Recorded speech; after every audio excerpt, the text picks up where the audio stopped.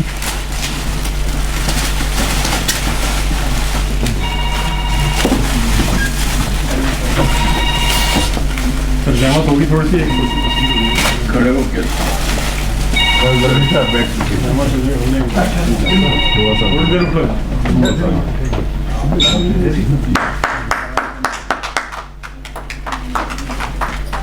اصل میں آج کل ہاتھ جو ہے موبائل میں گر جاتے ہیں، تالیوں کا فقدان ہو جاتا ہے.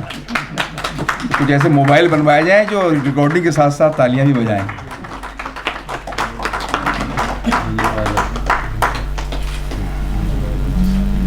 بہت مبارک ہو پروفیسر فاروق بخشی صاحب آپ کو بھی، اور بھائی عبدالصمد دہلوی صاحب آپ کو بھی، اور آپ تمام حضرات کو، ہمارے تمام شرکاء کو، مہمانان کو، تمام حاضرین کو. اور اہم بات یہ کہ غالب انسٹیٹیوٹ میں غالب سے متعلق اس کتاب کا اجرا ہونا، یہ بھی اپنے آپ میں ایک واقعہ ہے. اب میں یہ چاہتا ہوں کہ چونکہ پروفیسر صدیق الرحمان قدوائی صاحب کے تعلق سے بتایا گیا کہ وہ پہلے گفتگو کریں گے، بہت پہلے تشریف لے آئے تھے، تو ظاہر ہے ان کا تو اگر اس وقت پروگرام شروع ہو جاتا تو اب ان کے کلمات کا وقت تھا. تو میں پروفیسر صدیق الرحمان قدوائی صاحب سے بہت ادب سے یہ گزارش کرنا چاہتا ہوں کہ آپ اظہار خیال فرمائیں، اپنے دعائیہ کلمات سے نوازیں، اور اس کتاب کے تعلق سے، اس تقریب کے تعلق سے پروفیسر صدیق الرحمان قدوائی صاحب. مائک.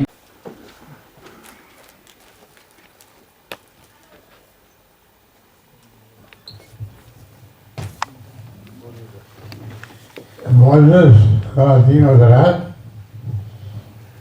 اور خاص طور سے فاروق بخشی صاحب، میں کن الفاظ میں اپنی مسرت کا اظہار کروں.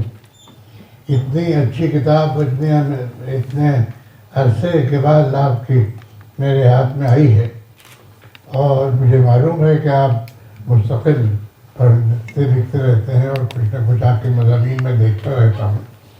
لیکن ترقی پسند تحریک پہ کام اتنے عرصے کے بعد ہوا، اور آپ نے اتنی سنجیدگی کے ساتھ کیا، اور اس کی اشاعت بڑی اچھی شمع پبلیکیشن نے کی. اس کی مجھے خاص طور سے خوشی ہے. میں آپ کو مبارکباد دیتا ہوں، اور ان سب قارئین کو مبارکباد دیتا ہوں جو اس سے فائدہ اٹھائیں گے. اور اب رویہ اتنا بدل چکا ہے دنیا میں ہر چیز کے بارے میں کہ خود احتسابی بھی ہوتی ہے، کتابوں کی بھی تنقید سنجیدگی کے ساتھ ہوتی ہے، اور محض تعریف و توصیف کے لیے فنکشن نہیں ہوتے ہیں، بلکہ ایک طرح سے ریکگنیشن ہوتا ہے کہ ایک اہم کام ہمارے سامنے آیا ہے، اور اہل علم یا اور قارئین جب اس کو پڑھیں گے تو اس کے بارے میں اپنی اپنی رائے کا اظہار بے باقاعدہ کریں گے، اور رسالوں میں، کتابوں میں جو تبصرے شائع ہوں گے اس سے لوگوں کو فائدہ ہوگا. اور اس کی فہرست جو میں نے دیکھی اس سے لگتا ہے کہ اپنے زمانے کے سارے ترقی پسند ادیبوں کے بارے میں انہوں نے بہت کچھ لکھا ہے. تو اس اعتبار سے یہ کتاب اردو ادب کے ذخیرے میں، اور خاص طور سے ترقی پسند تحریک کے متعلق کتابوں میں یہ ایک بہت بڑا اضافہ ہے. اور ایک عرصے کے بعد، یعنی آپ کی کتاب میں نے ایک عرصے کے بعد دیکھی ہے، اس لیے خاص طور سے مجھے خوشی ہو رہی ہے. اور اب میں کتاب پڑھوں گا اور دیکھوں گا تو اس کے بعد ضرور کچھ نہ کچھ اظہار رائے اور کروں گا. لیکن بہرحال میں اس کتاب کا ورود اور اس وقت اس کا آنا ہم سب کے لیے بہت باعث مسرت ہے، اور امید کرتا ہوں کہ اس کے بعد دوسری کتابیں بھی آپ کی ہماری نظر میں آتی رہیں گی، اور یعنی ہمارا جو ایک